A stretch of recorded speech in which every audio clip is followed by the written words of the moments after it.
free shipping isn't free. It's just a psychological thing that people see that word free and it takes away one barrier to having them purchase, that's all. There were over 131 billion parcels shipped worldwide in 2020, and parcel shipments are expected to double again in the next 5 years, possibly reaching 266 billion by 2026. The big carriers like FedEx, UPS, and even Amazon are making a lot of deliveries, and none of those packages are being shipped for free. When consumers click that buy box, they often don't see what labor leads to a box on their doorstep. And those shipping costs are ever increasing. Anyone can offer an Amazon Prime 2-day shipping. It's just the cost that you as a brand might incur in providing that service. Very rough numbers. It might cost you anywhere from $25 to $35 for a typical transaction. That's a 2-day, right? That seems very expensive. People like free shipping because the word free is very powerful, even if people know that it's not really free because someone is paying for it. Here's why free shipping is a myth. Kara has been selling her products on Etsy since 2011, and now she takes to YouTube to help other online sellers maximize their profits. I just figure out how much is it going to cost based on the size and the weight, and I either decide, well, I can eat that cost, or I'll have to add some of it into the price of the item. Etsy's free shipping initiative launched in 2019. It includes tools and support for sellers to help guarantee free shipping on orders of $35 or more for U.S. buyers. As of December 31st, 2021, 67% of sellers' items on the Etsy marketplace offered free shipping to U.S. buyers. Delivery giants like FedEx and UPS both said rates would go up an average of 5.9% next year across most services. Companies like Amazon, Walmart, and Target, even Etsy, benefit from economies of scale.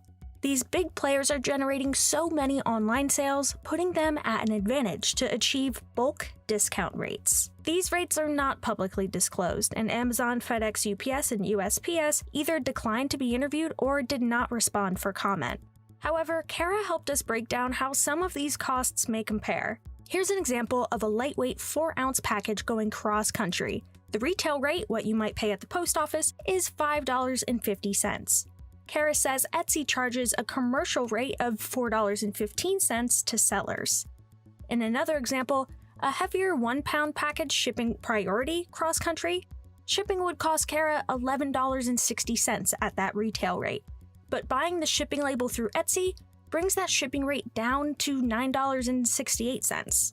ShipBob negotiates bulk discounts from UPS, USPS, FedEx, and DHL for both domestic and international rates across different service levels for any customers using their platform. Amazon is a unique player in the e-commerce game for so many reasons, but one is that it's heavily invested in its own transportation and logistics business, so that it could rely less on UPS and USPS. In 2019, Amazon was delivering 47% of its own packages.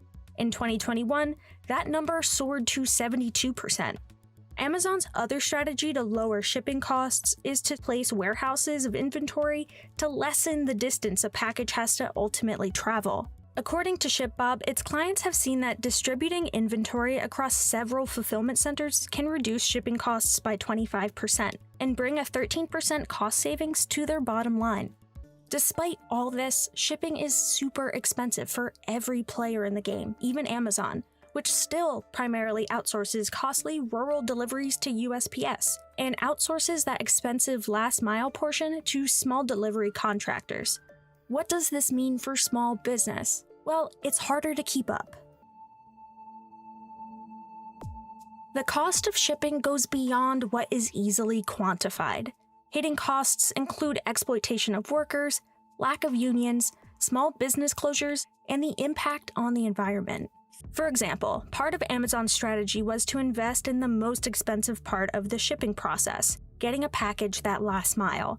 Part of this is completed by Amazon Flex drivers, which are individual gig workers who make between $18 and $25 an hour, driving routes on demand.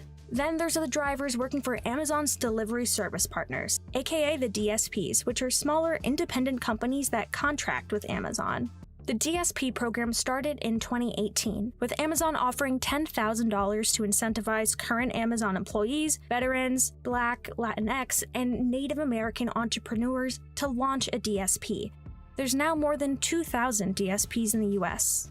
In a 2019 survey, 3/4 of independent retailers said Amazon's dominance is a major threat to their survival. One study shows transport will be the biggest source of new greenhouse gas emissions in the decades until 2050.